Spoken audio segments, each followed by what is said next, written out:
Buenas noches, es un gusto estar acá en el Centro Integral coordinado por Jimena Caballero, uno de los espacios en los que hemos venido desarrollando uno de los proyectos principales del NEC durante el último tiempo, durante este año y quizás organizándose ya desde el año pasado, que se llama el proyecto del móvil, que consiste en un circuito de lugares donde hemos estado haciendo diversas acciones teatrales, montando diferentes escenas, montando diferentes obras con diferentes y distintos estilos. Y hoy y durante la última semana hemos estado en las actividades de cierre. Este tras escena va a formar parte de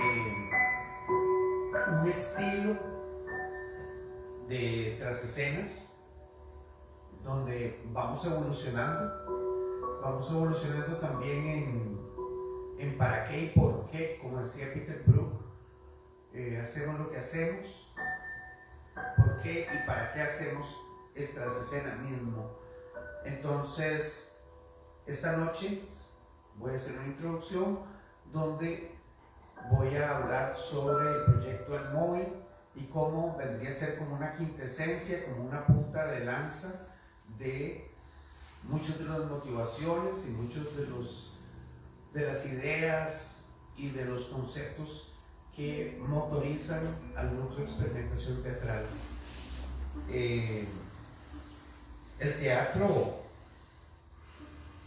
en sí mismo, cualquier tipo de teatro, pues siempre históricamente va a cobrar un gran sentido, más allá de que en muchas ocasiones no sepamos cuáles son los entretelones, o como lo diría un maestro que yo tuve, Ricardo Bartiz, el gran director argentino, las venas abiertas del teatro, quizás haciendo alusión a lo que decía Galeano, ¿no? Las venas abiertas de América Latina. El teatro en ese sentido gana puntos en un mundo donde cada vez circula menos información vital. ¿Qué quiero decir con esto? Menos conciencia sobre lo que estamos haciendo.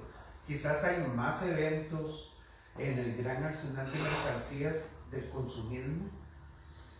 Hay un trasiego de cosas, objetos y quizás, repito, menos espacios donde poder sintetizar, articular el pensamiento y la conciencia. De alguna manera, el núcleo de experimentación teatral surgió como un espacio para inventar ese camino donde uno se inventa.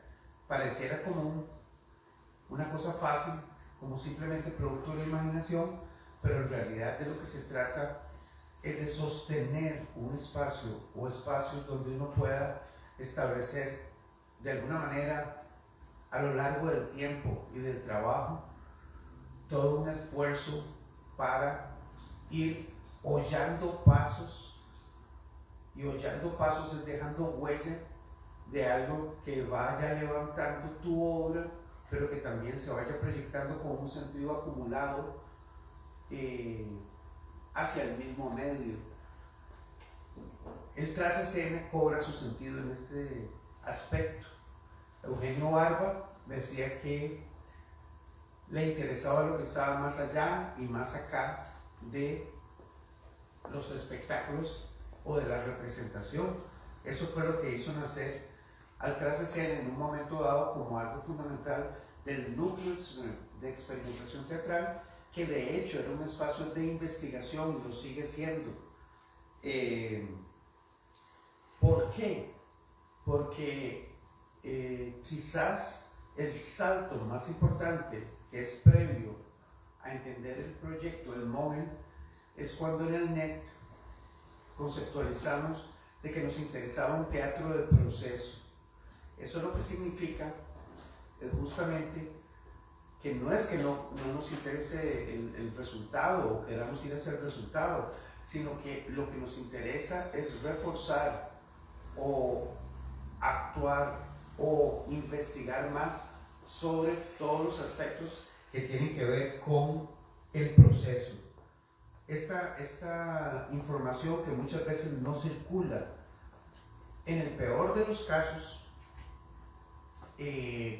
vemos congelados de alguna manera una serie de elementos en obras de teatro, en montajes o en formas educativas del teatro, donde realmente no se está aplicando de una manera creativa, reflexiva, una articulación creativa del teatro, sino que muchas veces es una linealidad, es algo mecánico. Como por eso digo, en el peor de los casos se juntan estos elementos y se disocian. Entonces vemos obras donde no se sabe por qué se disocian, por qué van por un lado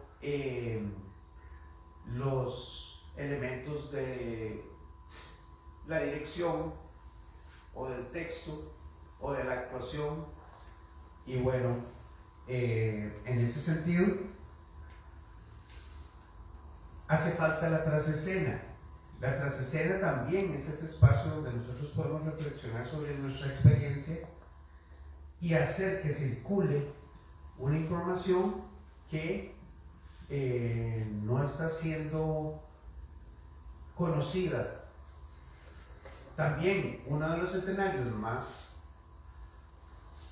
digamos, difíciles y de alguna manera limitados de esto es cuando los mismos artistas no manejan esa información y no circula esta información. Esto sucede en las jerarquías de la práctica teatral, cuando los productores o los directores son los que manejan la información y a veces los actores simplemente son personas que se mueven de un lado para otro en una marcación de una obra, de una puesta en escena, y tal vez no entienden muy bien por qué están ahí. Entonces, este punto es como esencial. El móvil es un proyecto donde nosotros nos propusimos sostener por un tiempo prolongado una serie de creaciones en laboratorio, investigar sin que nos preocupara en el plazo inmediato el resultado, sino generar resultados en el proceso que nos permitieran profundizar en la calidad de las obras y en la conciencia de los procesos. Entonces, nos dimos ese tiempo que a veces podríamos decir que es un privilegio.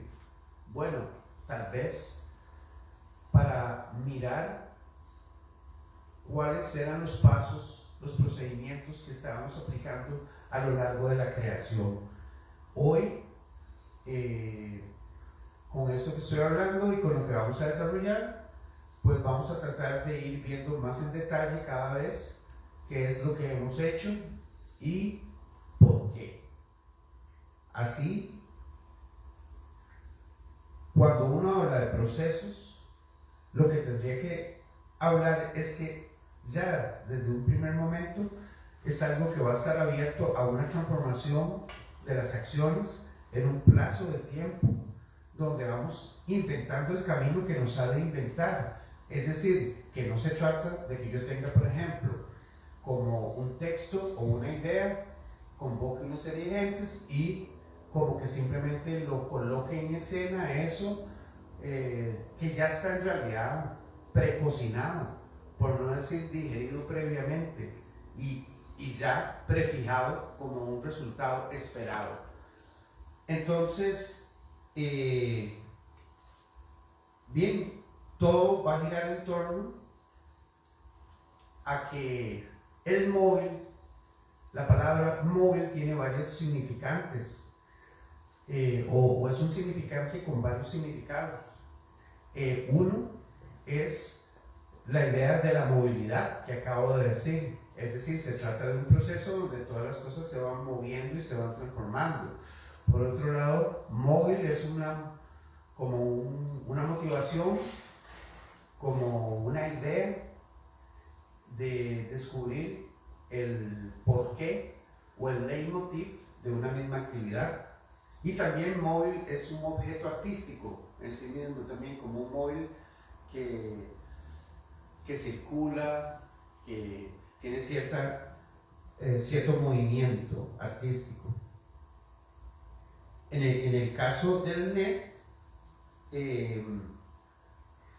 el espacio de sostenimiento número 1 es el mismo NET como laboratorio, que es una idea bastante antigua. El NET pues tiene más de 30 años de existencia en este momento, pero ha intentado en varios momentos, o se ha intentado sistematizar esto, por ejemplo en el libro o en los libros de teatranzas, o en los artículos que se llaman teatrósfera, o en un libro que se llama La tradición del presente. Son libros donde se acuñan estas conceptualizaciones. También en unos webinares recientemente que se realizaron sobre el trabajo de la forma como algo esencial y que se puede buscar en las redes sociales, por no decir la gran cantidad de programas tras escena que están en el canal Tras Escena en YouTube. Entonces, ese es un espacio de sostenimiento. Otro espacio que es fundamental es el espacio de la conceptualización.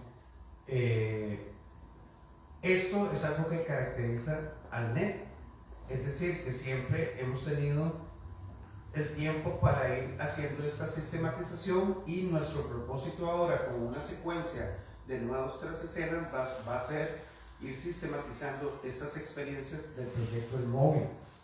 Próximamente haremos un análisis de los montajes que estamos haciendo de la más fuerte y del daño que hace el tabaco. Por ejemplo, voy a poner un par de ejemplos de esta conceptualización. Uno de ellos es el concepto de dramaturgia escénica. La dramaturgia escénica es un concepto que utilizamos para poder trabajar un concepto de teatro que va más allá de la actuación.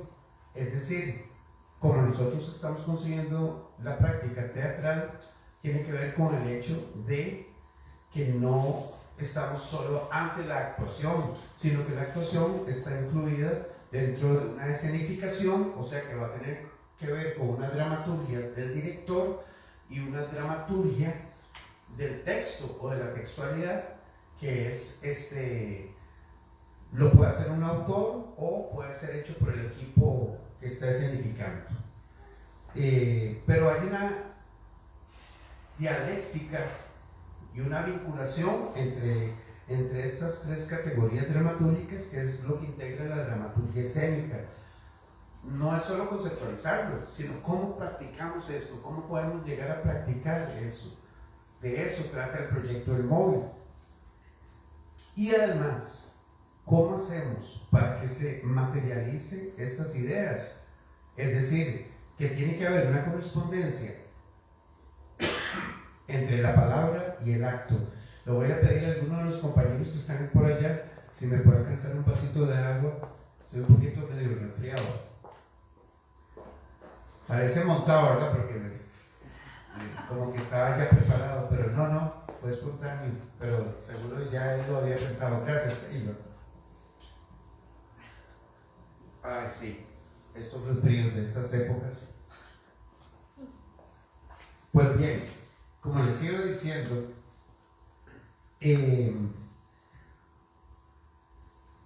la propuesta de gestión y de producción, o sea, la propuesta que hace que el teatro se materialice, ¿verdad? Tiene que ser coherente con las búsquedas artísticas, de tal manera que el móvil no es casual que esté concebido como un intento o una propuesta de un teatro que hemos llamado teatro autónomo. Teatro autónomo no significa que sea un teatro independiente como inventando el agua tibia del teatro, porque ya el teatro está inventado desde hace siglos, sino que tiene que ver con lo que enfoca el trabajo del NED y en este caso como objetivo el del proyecto del móvil. ¿Cuál es la investigación sobre la subjetividad como campo del deseo? Y el campo del deseo, como lo estoy hablando, retoma más que todo la idea de Baruch Spinoza del deseo, que es un campo de potenciación personal, de potenciación del sentido, de la inserción de la propia vida en una vida más grande o en la existencia. De tal manera que también lo podríamos decir como deseo del artista, como algo fundamental, pero que también se podría emparentar con el deseo de un ciudadano o de una persona en un mundo donde el mayor atentado que hay en este momento en el mundo actual es el atentado contra el deseo mismo. Es decir, que las personas pierdan el deseo, lo cual prácticamente es perder la humanidad o perder su vida subjetiva. De tal manera que para nosotros es muy importante que en el trabajo poder unir el deseo personal de cada uno de los integrantes, de los actores, por ejemplo, con el sentido de la obra, con el sentido de la significación. Y hacemos gran cantidad de ejercicios de asociación personal, de comentarios, de textos paralelos, para poder encontrar ese puente con la propia vida, con el propio camino de cada uno de los participantes.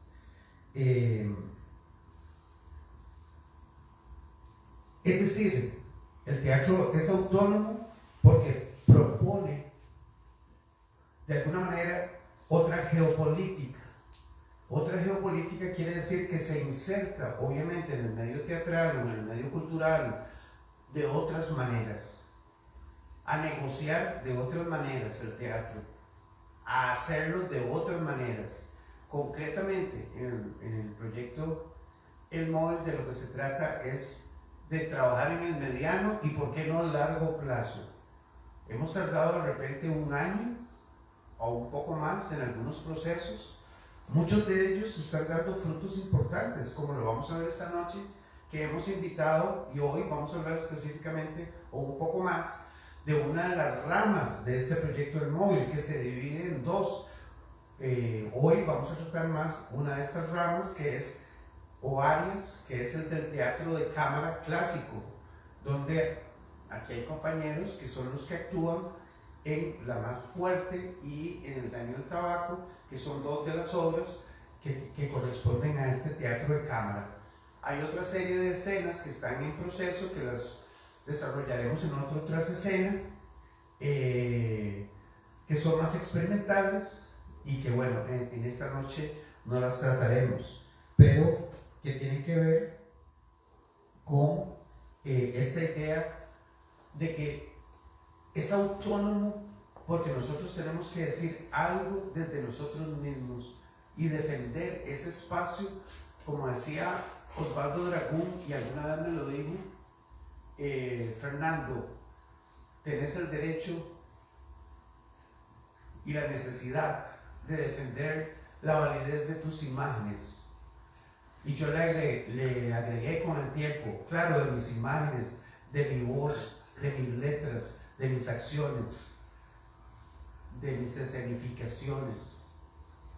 El derecho a defender la validez de esta imagen es algo fundamental en este momento para la gran mayoría de seres humanos que están siendo controlados muchas veces por poderes que los vacían y que los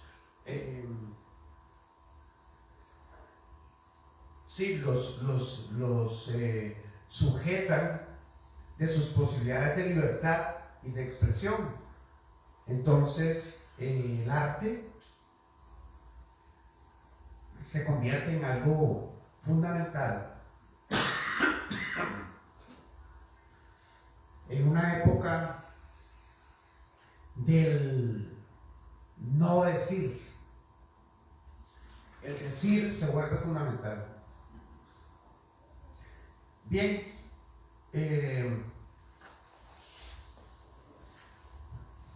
finalmente, dentro de esta introducción, que en realidad es como una motivación, lo que pretendo es dejar claro que justamente mantener abiertos los procesos y en investigación es algo fundamental para no creer que llegamos como a algo donde se cierra el significado o que se da una definición cerrada de lo que puede ser el teatro que estamos haciendo. Para nosotros es una investigación abierta y eso pretendemos, mantener ese proceso abierto. La pregunta es ¿qué desafíos nos plantea? Si estamos motivados, ¿qué retos, qué obstáculos? El trabajo se ha ido llevando a cabo, no de una manera permanente, porque no es que tengamos como patrocinio económico de una institución, no tenemos el patrocinio económico de nadie en especial como para mantener un trabajo constante 24/7, ha sido intermitente, ha sido intercalado junto con otros trabajos, junto con otras posibilidades. Entonces sí corresponde a algo más subjetivo que hay que sostener desde un lugar de la voluntad y de la conciencia, con sus limitaciones también. Mucho de este trabajo me inspiré en un director que conocí en Colombia, pero que ya había leído sobre él, que se llama Vasiliev. Es un director ruso que convocaba actores provenientes de diferentes regiones, se reunían durante un mes y medio, y después 6 meses después se volvían a reunir, y después 3 meses después se volvían a reunir, e iban haciendo obras, y este trabajo fue como muy famoso, este trabajo de Vasiliev. Así es que nosotros hemos procedido a trabajar de esta manera, construyendo por etapas donde hemos reflexionado, hemos investigado y seguimos investigando, como les decía, en obras que no están escritas, que estamos haciendo, y también con textos ya conocidos. Entonces, creo que esto es lo que tendría que decir por el momento, y ahora voy a convocar a algunos compañeras, para que sea entonces parte de una conversación y que quede también como presente y patente lo que tengamos que decir en este en vivo.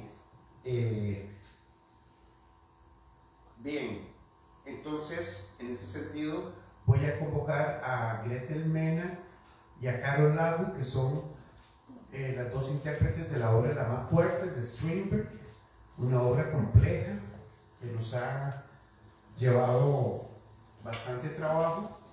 Hola, pasen. Hola. Puedes utilizar ese micrófono. Siéntense por acá. Sí. ¿Qué tal? ¿Todo bien? Bien, por dicha aquí. Pues, como me escuchaban, tratando de dejar patente, tal vez podemos ir viendo algunas imágenes acá. Le voy a pedir a los compañeros de algunos de los trabajos, no importa que no sea de La Más Fuerte, puede ser de cualquiera, pero para ir ilustrando un poco en la transmisión.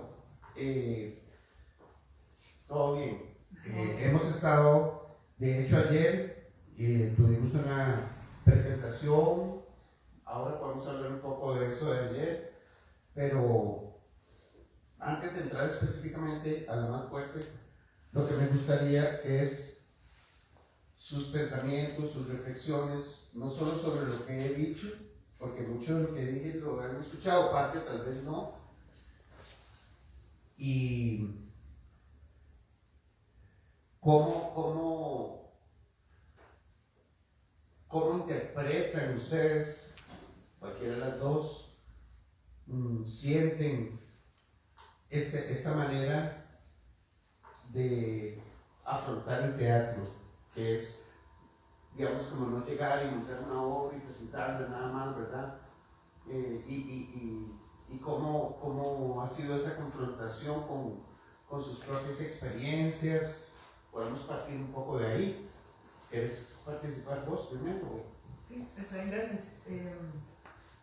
Definitivamente es un viaje diferente.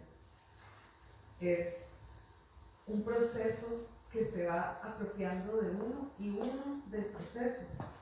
Entonces, la búsqueda y el encontrar a través de esa búsqueda es constante, es acumulativo, es de descubrimiento continuo y de descubrir, porque hay muchas veces que uno tiene que desaprender, mejor dicho, lo que uno pensaba que ya había conquistado, porque se presentan nuevas capas, se presentan nuevas formas de comprender el texto y las emociones a través del texto.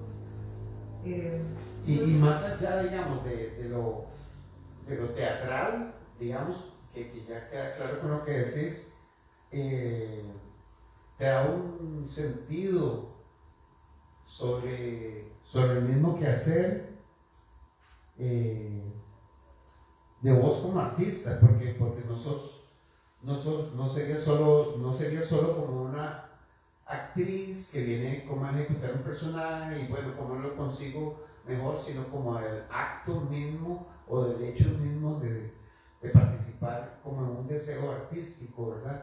Bueno, te pregunto a vos y después inmediatamente vos podés participar también. Bueno, para contestar esa pregunta, sí, yo me siento parte de una obra de arte, donde tengo una voz y un punto de vista, porque no es solamente vaya, actúe de cierta forma y diga este texto y párese aquí debajo de la luz, es interprételo de forma que transmita y que deje algo suyo dentro de lo que notó con los compañeros. Entonces sí, definitivamente es un acto de vivir el teatro muy distinto. Sí, buenas noches, muchas gracias. Realmente siento yo que es un privilegio poder estar en un proyecto donde se empieza a trabajar desde lo más básico, que es hacer ejercicios que no tienen que ver, inclusive, o no se sabe si tienen que ver con la obra, sentarnos en un papel, hacer una obra pictórica de repente, que de acuerdo al texto o a los ejercicios que vos nos planteás, ¿verdad?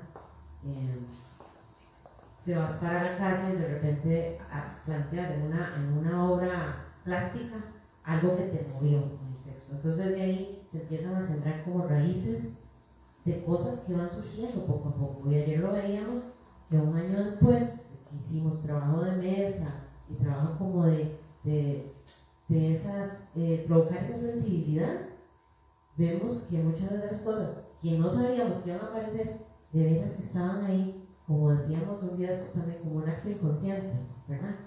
Entonces, inconscientemente te van moviendo cosas por dentro que al final vos decís, puchica, todo tiene un sentido, todo tiene un sentido.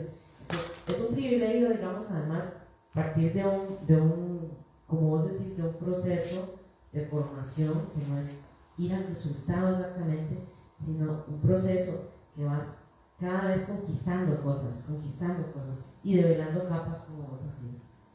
Bueno, de hecho, ayer, y para que el público también lo sepa, estábamos haciendo la obra junto con como un desmontaje con personas del público, enseñando sobre estos ejercicios y todo. Entonces, digamos, no se trata de que esta sea como la manera correcta y otra no, pero sí devela de alguna manera o revela de alguna manera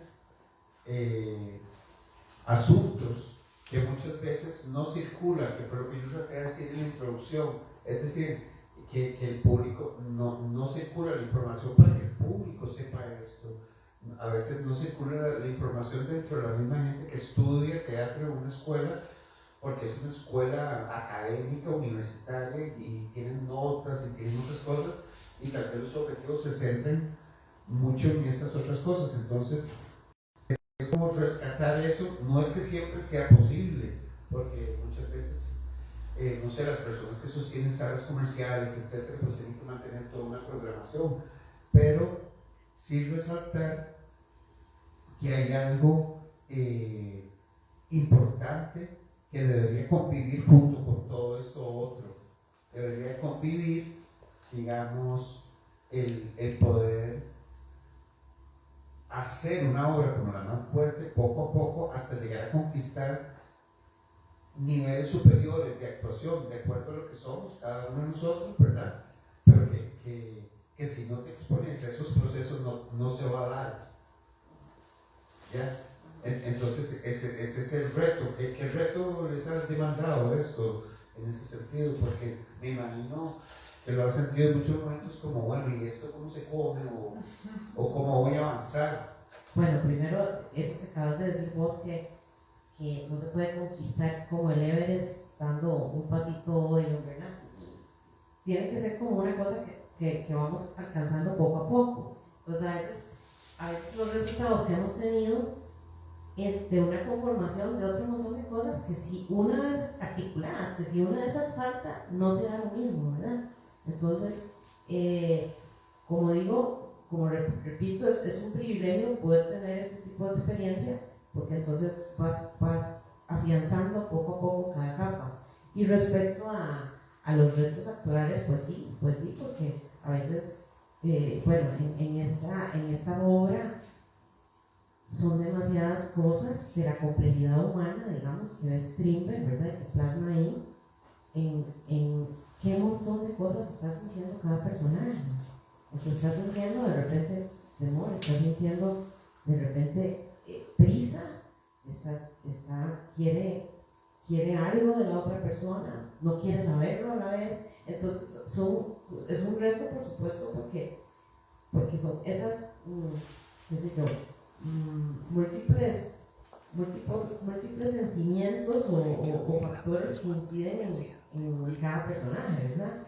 Claro. Entonces, antes de continuar, voy a invitar a Ignacio Carvalho, que ya nos acompaña, viene llegando. ¿Qué tal, Ignacio? Hola, buenas noches. ¿Qué tal? Bienvenido. Gracias. Bueno, el compañero que participa junto conmigo en una versión de Daño al Tabaco, que causa el tabaco de Chekhov, pues él hace este monólogo, realiza este monólogo, y yo también tengo una versión.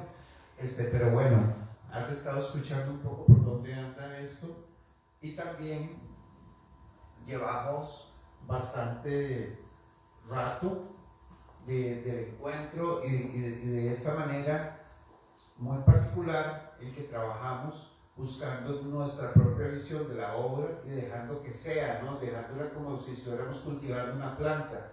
Entonces, para integrarte, te voy a pasar el micrófono para que hables en general un poco de esta idea de un proceso que no siempre es fácil de sostener, que eso es un punto importante por el cual hacemos estas mismas actividades, porque tenemos que estar como, digamos, muy compenetrados y como motivados para poder sostenernos en procesos que no son fáciles de sostener. Bueno, buenas noches, Fernando, Caro y Gretel. Muchas gracias. En mi caso, bueno, para empezar el proceso del monólogo Daño que causa el tabaco de Chekhov, nosotros iniciamos en enero de este año, si no me equivoco, ¿verdad? E inclusive me acuerdo que lo hicimos virtualmente, que hicimos las primeras aproximaciones, y ha sido un proceso muy, muy enriquecedor, porque me acuerdo que me mandaste a ver videos de Dostoyevsky, a ver ciertas películas también, ¿verdad? Que todo este contexto que se debe abordar para realizar un clásico como este monólogo que es tan conocido.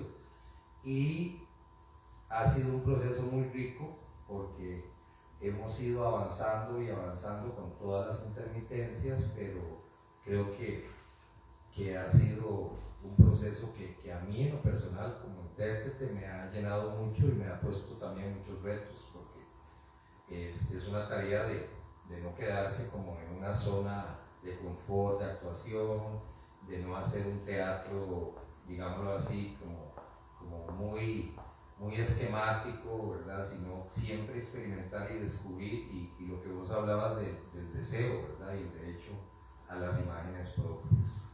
Excelente.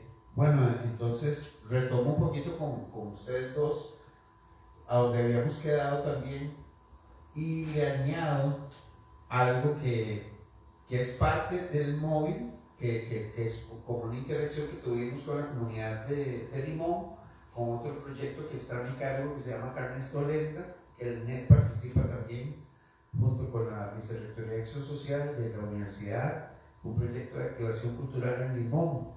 Pero entonces, lo que hablaba Gretel, ¿no? Qué compleja la obra, qué amplia, y sin embargo lo presentamos a un público bien comunal, como fue en Limón. Hicimos un foro, etc. Es interesante qué decir de las reacciones que hubo ahí, por ejemplo. A muchos tal vez nos sorprendió, pues, ¿verdad? Que se rieran incluso de algunos pasajes.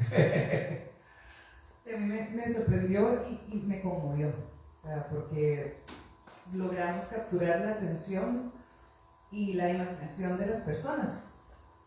Quisiera primero decir que este tipo de obras que nosotros estamos haciendo a través de este programa, con usted, Fernando, si nosotros no hiciéramos todo el proceso de laboratorio que empezamos hace meses, todos, sería como tratar de pasar el Niágara en bicicleta. O sea, es una empresa muy grande, muy compleja y de una profundidad psicológica muy, muy grande, como para tratar de conquistarlo en 2 meses de ensayo, y que nada más sea ensayo no es suficiente, no basta. Entonces, a través de tantos meses de investigación, de introspección, de verdad dejarnos empapar de la obra y entregarnos a ella, es que logramos en lugares como Limón, que tenemos audiencias, como usted dijo, muy comunales, realmente moverlos y movernos, que ellos nos muevan también. Sí me sorprendió, pero es también resultado directo de todas esas investigaciones que nosotros hicimos, de todo este ensayo y error, intentar. Y un poco lo que decía Ignacio, ¿verdad? Salirse como a los esquematismos y tal vez en que caemos todos, ¿verdad? No es que nosotros nos liberamos de eso, pero uno mismo intenta con los mismos proyectos abrir esas otras posibilidades, ¿verdad? Y hay mucha otra gente que lo hace también, ¿verdad? No es que solo uno lo haga. Hay muchos otros compañeros de teatro que lo hacen con muchos proyectos muy interesantes, pero igual en la mayoría de esos casos es gente que ha logrado como procesos de una gran profundización. No sé, podría mencionar, no sé, por decir algo, Andy Gamboa y los biodramas que hace, o sea, es una investigación increíble, ¿verdad? Y otros que no voy a comenzar a mencionar, pero digamos, aclarando que aquí estamos hablando de nuestra experiencia en este momento particular y que es interesante consignarla, dejar estas palabras que estamos hablando como registro de nuestra propia experiencia, ¿no? En ese sentido, ¿cómo sienten ustedes que se logra su propio deseo atravesándose? Nosotros siempre decíamos que había como 3 entidades, ¿no? Como la obra, así como más en abstracto, el texto de Cheddar, el texto de Skriper, las personas, lo que nosotros leemos de todo esto, y cómo nos vamos como atravesando en ese deseo, y se ha interpelado tu deseo aquí como persona, ¿qué significa eso? ¿Cómo lo puedes poner en tus propias palabras, digamos? Porque si vos haces un personaje muy particular, digamos, cada uno de nosotros, pero se nota el sello personal, eso es lo que yo voy, que es un poco lo que yo quiero resaltar, digamos, como un producto importante. Porque no siempre, yo soy actor desde hace muchos años, pero he actuado en muchas obras, pero a veces uno dice, no tuvo este chance o este espacio para que esto cale más hondo todavía o más profundamente. Entonces, referente un poco a eso. Bueno, eso que vos decís de dejarse atravesar por el proceso, ¿verdad? Y dejar la piel y estar en la mayor disposición para hacerlo. ¿Por qué? Porque la intención es entrar en el universo del personaje. Entonces, como bien lo decías vos en cada ensayo, eso va a ir apareciendo, ¿verdad? O sea, conforme te vas metiendo, conforme vas experimentando, como decía Caro, prueba y error, no sé si es un término bien, digamos, utilizado para este montaje, pero así es, y la intervención tuya, ¿verdad? Como una guía que también es muy bueno, porque no en todos los procesos o no en todos los montajes el director es también director de actores, que te dirige, que te va dando una guía y además que entiende muy bien el dramaturgo. Entonces, es eso de el universo del personaje o uno como actriz, de repente ya lo vas sintiendo, ¿verdad? Y vos bien lo decías, a veces ya ni siquiera, o sea, ahí va apareciendo un gesto que vas haciendo que yo ni siquiera me daba cuenta. Era porque ya era parte de lo que veníamos trabajando, lo que decía Caro, lo que decía yo antes, es un engranaje que se va haciendo, que es imposible que ese resultado sea sin alguna de las cosas anteriores, ¿verdad? Sí, claro. También, bueno, haciendo alusión a lo que pasó ayer, había varias personas que habían visto el montaje una primera vez, después lo vieron una segunda vez y vieron el trabajo que se estaba haciendo. Entonces ellos pudieron dar una opinión y todo, y para uno, bueno, yo lo que descubro, como digo, no estamos intentando el agua tibia, pero qué importante es eso, es darse el chance para escuchar al público, sentirlo. En ese sentido, por ejemplo, en el Daño del Tabaco, hemos estado presentando la obra en diferentes espacios. De hecho, uno fue en el Art City Tour, en el Museo Calderón, con gente entrando con mucho movimiento, porque así es el Art City Tour, ¿verdad? Y después en una casa muy interesante, Casa Exo, que es un restaurante y bar y entre mesas y con el público sentado ahí interactuando. Entonces también todos estos elementos son los que le dan vida a esta investigación, ¿no? ¿Qué decir vos de tu experiencia como en estas presentaciones? Sí, han sido experiencias muy diferentes las tres realmente, porque como bien decías, cuando presentamos en la Casa de la Cultura de Limón, la más fuerte y el daño que causa el tabaco, la versión mía, era un público más comunitario y fue muy interesante y muy rico, ¿verdad?, compartir con todos ellos. La otra experiencia en el Art City Tour, en el auditorio del Museo Calderón Guardia, también estaba repleto el auditorio, entraba y salía gente. Hasta un momento, cuando estaba yo en pleno monólogo, un niño estaba ahí interactuando, o sea, se da una serie de cosas que también uno siente, y bueno, y en mi caso, mi personaje interactúa mucho con el público, y fue muy rico, digamos, esa experiencia, digamos. Y en Casa Exo fue como más íntimo, tuvimos un público un poco, digamos, más cercano, y también fue una experiencia muy rica, ¿verdad? Me acuerdo que inclusive una columna yo la toqué y se tambaleó, y ese tipo de situaciones que se dan, ¿verdad? Y que son muy ricas.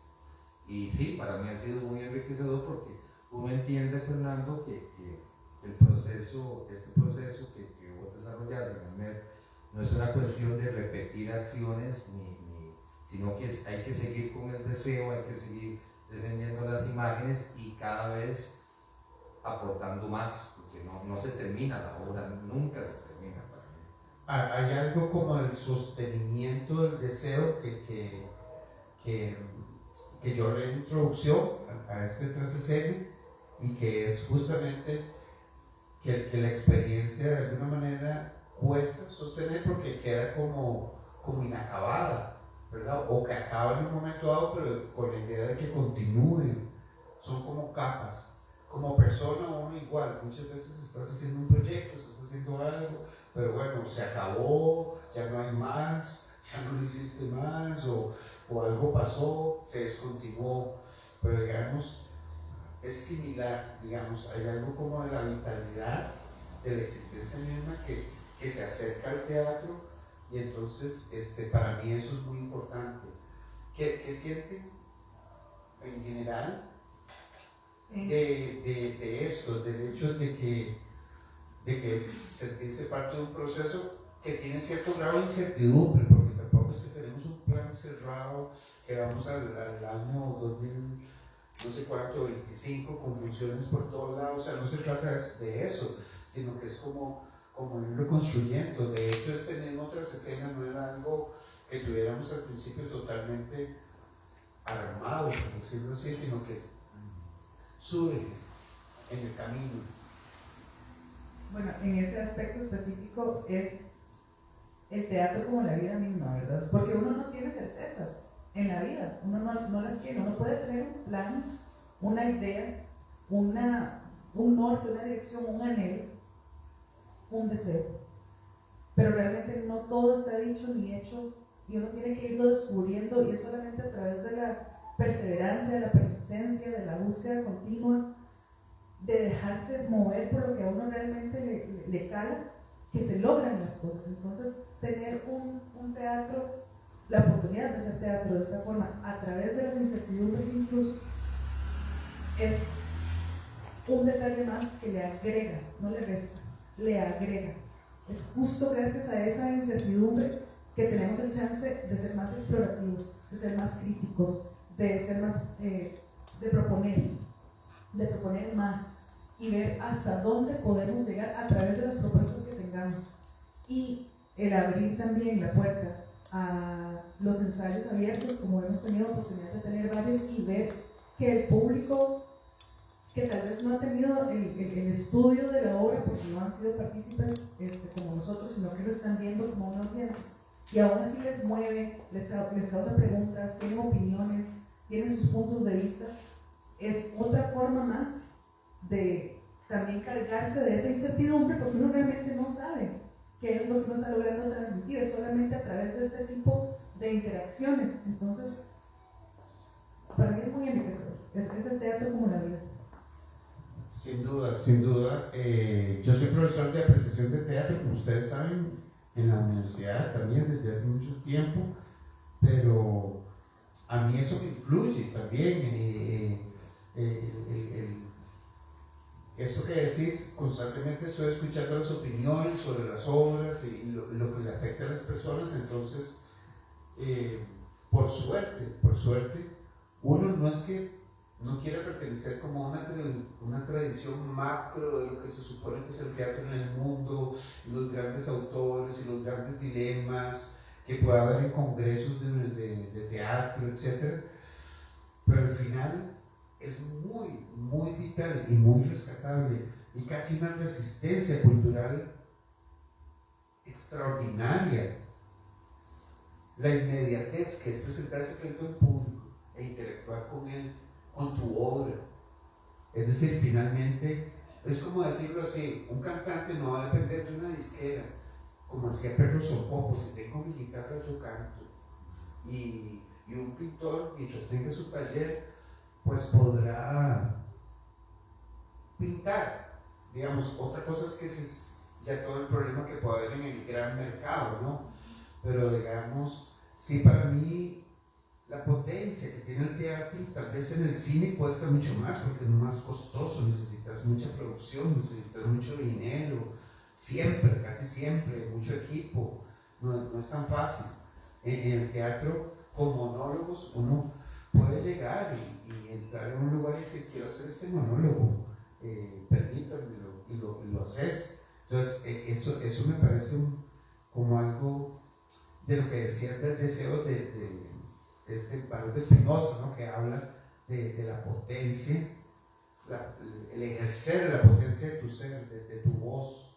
De hecho, nuestro personaje en El Daño del Tabaco termina con Dixit et animam levavi, que significa, lo dijo y salvó su alma, pero este decir es muy importante. Bueno, y para que todo esto se dé, tiene que haber ciertas condiciones de producción. Entonces, hay personas que participan desde diferentes ángulos. En este momento, por ejemplo, está un compañero que ha sido crucial en todo esto, que se llama Taylor Delgado.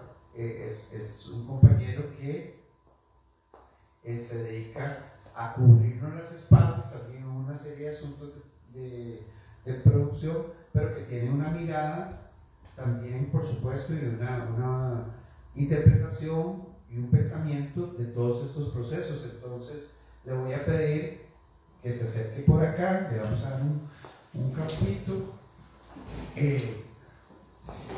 y la pregunta para Taylor, que de hecho está ayudando en la transmisión de este programa, la pregunta que le voy a hacer tiene que ver con cómo mira a su vez o cómo ha escuchado todo esto que hemos hablado. Bienvenido, Taylor. Gracias, buenas noches. Sí, has estado escuchando inevitablemente, fijándose cómo está la cámara y el audio y la transmisión, pero también captando, no solo en este momento, sino a lo largo de todo el proyecto, el móvil. Pues vos conoces el móvil, el móvil que mueve todo esto. Entonces, ¿cómo percibís este movimiento que de alguna manera en algún momento es como atravesar las aguas? ¿Ya? El teatro es muy poderoso y a veces vence a la filosofía o a la religión o a las ideologías porque se mete con la dinámica de la vida. Entonces, la dinámica de la vida es como una peripecia, como un viaje, como atravesar las aguas, atravesar los obstáculos. La filosofía te puede tratar de sistematizar todo y decir cómo es la verdad y todo, pero cómo la vivís. Eso el teatro es fuerte. Entonces, ¿vos cómo ves esta experiencia? Así un poco también mientras has estado produciéndola, ¿verdad? Sí, bueno, buenas noches a todos ahí en casa y a todos. Bueno, yo creo que el móvil realmente es más allá de un proyecto, es como un viaje de vida a través de uno en el teatro, o por lo menos esa es como mi perspectiva, ¿verdad? Desde lo muy íntimo, por decirlo así, porque cuando acompaño a las compañeras, en este caso como a Caro o a Gretel o al mismo Ignacio, a la hora de construir, ¿verdad? Como toda esta parte creativa de la obra, cómo van haciendo, cómo se van ensayando, qué acotaciones reciben de parte de vos, de Fernando. Entonces, ahí es donde yo empiezo como a apreciar ese viaje del proyecto del móvil, ¿no? Que realmente para mí lo que hace es fomentar procesos creativos y de investigación en el teatro, que en lo personal son re importantes, porque nos salimos como de tal vez, no de un mal teatro, pero tal vez de un teatro no comercial, o sea, nos salimos de ese teatro comercial más bien y nos introducimos como a toda esta parte de investigación y toda esta parte experimental. Entonces, como desde atrás, eso es lo que yo he visto. He visto un proceso donde fomenta herramientas creativas para la investigación teatral. Sí, sin duda, digamos, hay como algo que se da en toda actividad humana, que es que a veces tenemos como un mapa, tenemos como una teoría de lo que hay que hacer, los objetivos, pero después está eso es como un mapa, ¿no? Pero después está el territorio, y a veces el mapa no es el territorio, o casi nunca, o en realidad nunca. Entonces la teoría y la práctica no funcionan, y tenemos que encontrar ese camino donde entre el dicho y el hecho hay mucho trecho, pero entonces nuestro trabajo es ir a nuestro trecho, descubrir cuál es nuestro trecho, porque claro, por eso es que a veces competir con otros o pensar que hay un modelo de teatro único o que alguien es mejor que otro va perdiendo sentido, porque uno lo que encuentra en su trecho es que hay cosas que te van a hacer crecer, que te van a hacer mejor artista, mejor actor, mejor productor, pero que son muy específicas, y que lo que es bueno para mí tal vez no va a ser bueno para el otro, y viceversa. Entonces eso es interesante. Vos como sos gestor cultural también, y bueno, artista, actor, ¿cómo lo ves, Taylor, esta como diferenciación de cada uno, de cada una de las experiencias? Porque aparte de los presentes hay varios proyectos más, ¿verdad? Varias obras más que hemos estado durante toda esta muestra de proceso, hemos estado viendo en estos días. Bueno, una vez leí por ahí que los actores y las actrices son atletas del corazón, es decir, están como dispuestos tienen como una maquinita de botones, ¿verdad? Y están dispuestos a tocar un botón que les va a llevar a un sentimiento, que es lo que van a expresar dentro del personaje. Entonces, digo esto porque creo que cada personaje y cada proceso creativo sí está como muy ligado a la parte de la personalidad de cada actriz y de cada actor, y eso le da como su esencia. Es decir, pueden haber procesos similares o herramientas similares que se usaron en algunos de los procesos del móvil, pero que al final la esencia se lo da cada participante. Y lo curioso también es que al final también tienen cosas en común. Entonces, desde la parte social, lo que yo veo es que eso somos más allá de ser actores o actrices, realmente somos atletas de la vida, y siempre tenemos como esa maquinita de botones, la abrimos y estamos entrando en sentimientos, cerrando, abriendo otros, y así. Y eso, a nivel teatral, pues es lo que le da vida, digamos, a un personaje, para mí, ¿verdad? Entonces, como que desde la parte social lo veo así, o sea, todos los procesos creativos están muy ligados incluso al estado de ánimo de la persona que lo está realizando en el momento. Claro, ahí en ese sentido, por lo que dice Taylor, para mí este momento, no solo en general, esto que yo decía de decir, sino en particular, me parece que es crucial e importantísimo, y por lo menos parte de mi tradición como artista, pero también en el net, el que haya un espacio para que se pueda hablar, pero no es hablar cualquier cosa, sino que también es un hablar pertinente. Es un hablar pertinente en el sentido de que estamos concentrados en un camino con obras muy concretas. Para mí la obra es muy importante.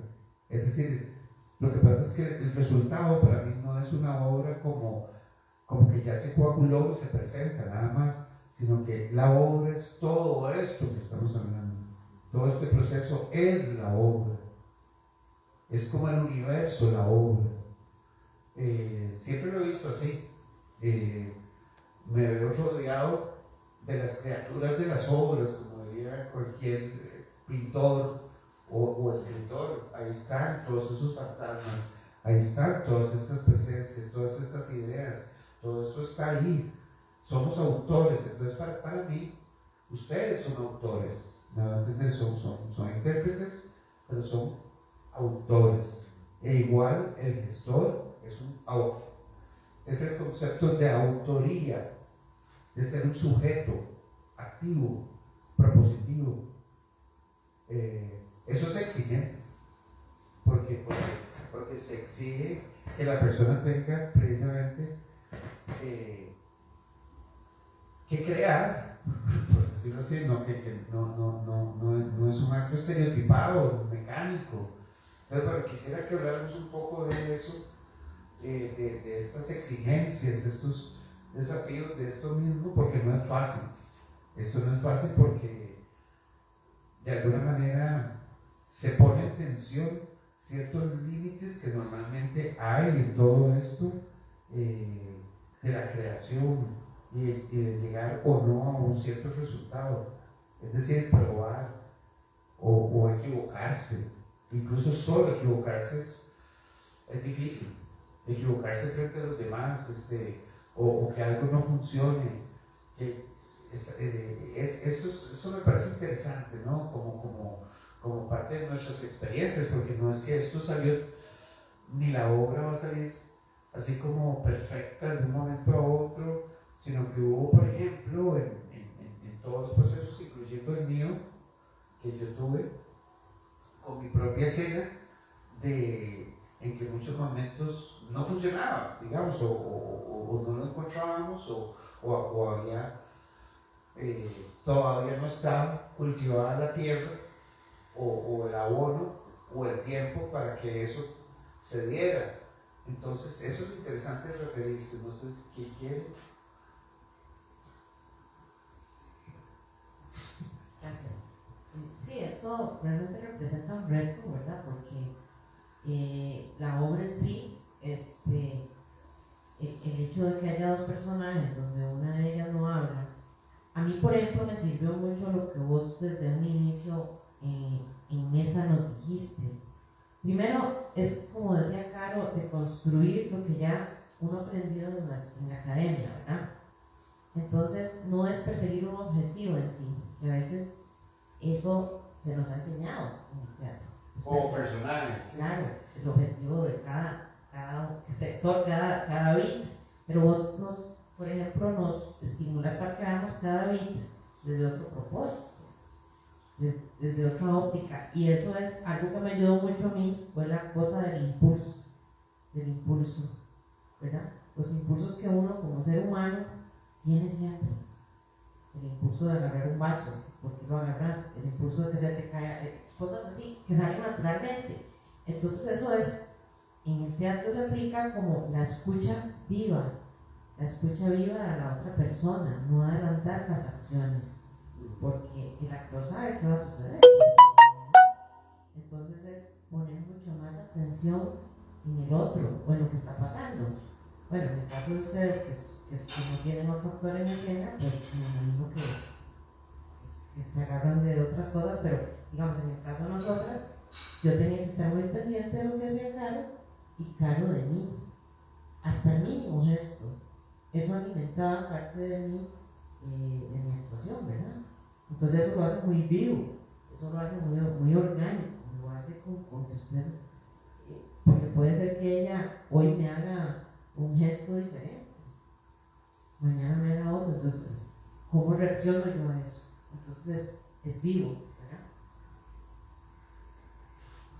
Bueno, y diciendo, o siguiendo la misma línea de Gretel, es también permitirse ser vulnerable, porque es una escucha activa, constante y viva del otro, pero también de mí misma, de permitirme que lo que sea que yo estoy sintiendo me atraviese, y además ser muy inteligentes a la hora de manejar esos impulsos, porque a través de todo el proceso que usted estaba diciendo ahora, tal vez todavía la tierra no está fértil, tal vez esto no funcionó, tal vez esto lo intenté, pero realmente no calza.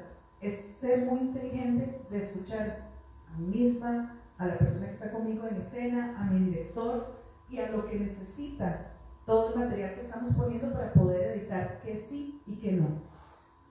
Entonces esa capacidad de ser vulnerables, que es lo que vos estabas diciendo ahora, de ser como un atleta de las emociones, es muy atinado, porque a veces tal vez uno llega con dolor de cabeza o llega muy cansado o no sé, está lloviendo demasiado, cualquier cosa va a hacer que mi forma de captar lo que está pasando, lo que sucede en escena y cómo las demás personas me van a tomar a mí, se va a afectar en dos momentos.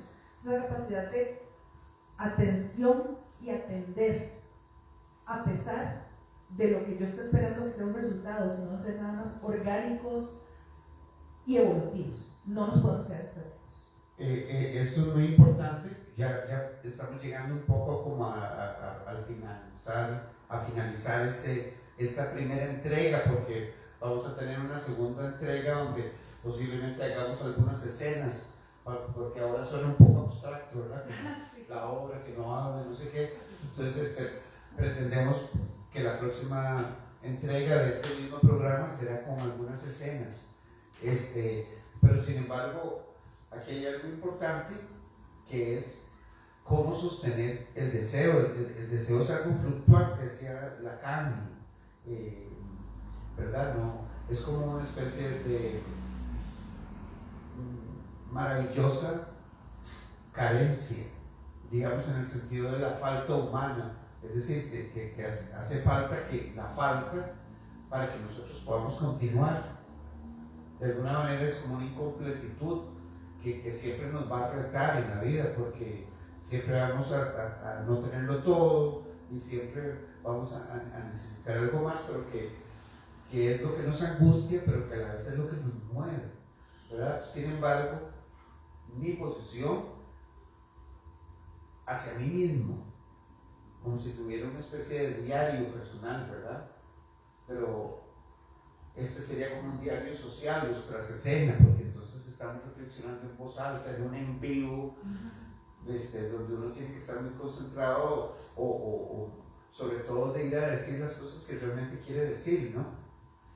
Y entonces lo que quiero resaltar, y tal vez que podemos comentar para el final, y es una pregunta directa, es si ustedes comprenden o cómo comprenden esta exigencia de sostener esto, porque no es fácil, porque tenemos, en la vida no es fácil sostener la vida misma, ¿no?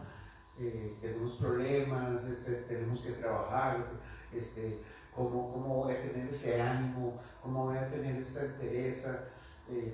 Desde mi punto de vista es por una cosa que decía A.S. Miller en el libro Somerville, que decía que uno de los ingredientes de la felicidad era tener un interés, pero no solo de la felicidad, tener un interés, sino que en el deseo,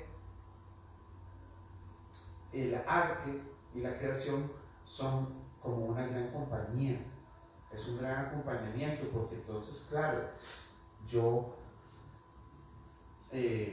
voy a flaquear, en ciertos momentos no va a funcionar, ¿verdad? O ya no voy a poder más, pero en otro momento me voy a sostener. Por eso el decir, el investigar, el comprender, el estudiar, viene a ser como alimentos que hacen que yo pueda tener esa resistencia cultural, que pueda tener ese sostenimiento. Pero yo quiero preguntarles sobre su experiencia en ese sentido, en este proyecto, digamos, cómo lo han sentido, no sé. Bueno, pero antes de responderte esa inquietud o pregunta, yo quería referirme rápidamente a algo que me parece que es muy valioso en este proceso, y es que el daño que causa el tabaco, ambos hacemos el monólogo, y bueno, vos me dirigís a mí y bueno, vos te autodirigís, y en el proceso yo no había visto jamás un ensayo tuyo hasta que estuvimos ahí en el auditorio del Calderón Guardia, y ya obviamente en la presentación que tuvimos en el museo y después en Casa Exo, que fue más íntima, para mí es un elemento que me enriquece como intérprete, como actor, ver el trabajo, cómo lo desarrollaste vos y cómo lo desarrollé yo. Y eso también no me distrae, sino que más bien me alimenta el famoso deseo, ¿verdad? O sea, yo siento que eso ha estado, digamos, en mi proceso del monólogo, del daño que causa el tabaco, siempre un deseo, y eso que decía el texto y lo que hablaba Anthony Hopkins, que hay que decirlo más de 300 veces, pero es como Tenía que- toda razón, ¿verdad? Sí. Y claro, y es un monólogo que tiene su dificultad porque uno lleva el ritmo, ¿verdad? Y para mí, digamos, ver la versión de Fernando Vinocourt y la versión mía, eso muy grato, ¿verdad? Y después seguramente hablaremos al respecto porque el foro que hicimos en Casa Exo, el público, que había 2 señoras rusas, también opinaron, y bueno, eso. Y en relación, digamos, al deseo, es un poco eso, ya contestado, es como que siempre me exigía, me daba, y que me tengo que motivar, y por más problemas que tenga, que algo me pase, es eso lo que a mí me alienta, ¿verdad? El deseo, que quiero actuar, que quiero hacer esta obra, que quiero dar lo mejor de mí, y eso es lo que a mí me ha alimentado, fundamentalmente, ¿verdad? Y obviamente vivir todo el proceso con vos, que digamos, en el caso mío ha sido, digamos, ha tenido sus particularidades como el resto de las compañeras, ¿verdad? También, eso es. Buenísimo, sí, porque estamos hablando muchas veces de poder sostener algo 1 año, 2 años. Tal vez la gente se pone a hacer una tesis en la universidad y al final dice, estoy harto, ya quiero salir de esto, pero porque es un producto.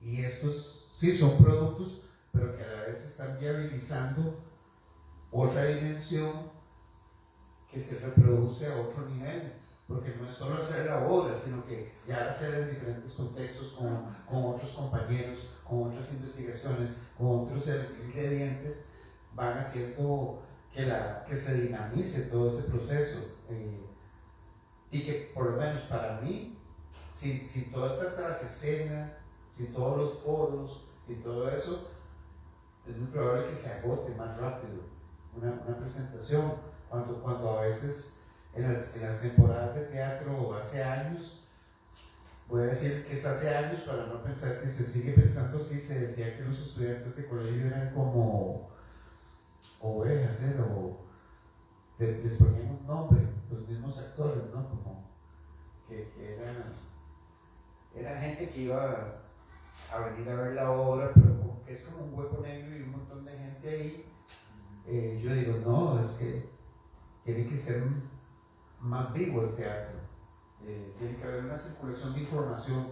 Yo creo que en la vida es muy importante la circulación de información, no por tener un internet yo voy a tener mucha información, es que tiene que circular, y eso sí es el deseo humano, es decir, tengo que comunicarme en este caso con ustedes, como mis compañeros, tengo que encontrar ese punto.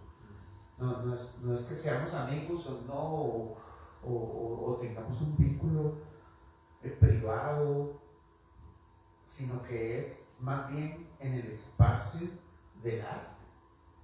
Y eso para mí es muy valioso. Y creo que eso es uno de los objetivos difíciles de este proyecto móvil. No sé si alguien más se quería referir. Es que eso que decís a mí me parece muy valioso, que es democratizar la información que se tiene, digamos, en una clase escena o de un proceso que la gente no está viendo. Lo vimos ayer, cuando público, como vos decís, o cuando vimos a Limón, público comunal, que de repente no tiene acercamiento al teatro y se le llevan este tipo de obras. Primero, me parece muy valioso que se lleve esto a provincias, ¿verdad? Que se les muestre un teatro diferente, y así como ayer que tuvimos participación de público que no se dedica al teatro y de repente después de ahí me siguieron comentando cosas y dicen, ahora veo las cosas desde otra perspectiva, las veo de otra óptica, qué bonito lo que hubo porque se educa a la gente, ¿verdad? O se les permite ver las cosas con otra visión, ¿verdad? Entonces eso que vos decís, ¿verdad? De un teatro luego de hacerlo participativo y no subestimar nunca al tipo de público que vaya. Bueno, pues estupendo. Entonces, creo que hemos tenido un encuentro interesante. Estamos cerrando. Ahora vamos a ir a comernos un tamalito, seguro. Y un brindis navideño bien merecido, un rompope. Estamos aquí en este bonito lugar, que es uno de los espacios que que pensamos seguir habitando para hacer muchas actividades. Y bueno, no se pierdan la segunda entrega donde habrá escenas de las obras y vamos a tratar de concretar más muchos conceptos que quizás aquí quedan un poquito más abstractos. Muchísimas gracias, audiencia. Muchas gracias. Buenas noches. A todos. Buenas noches.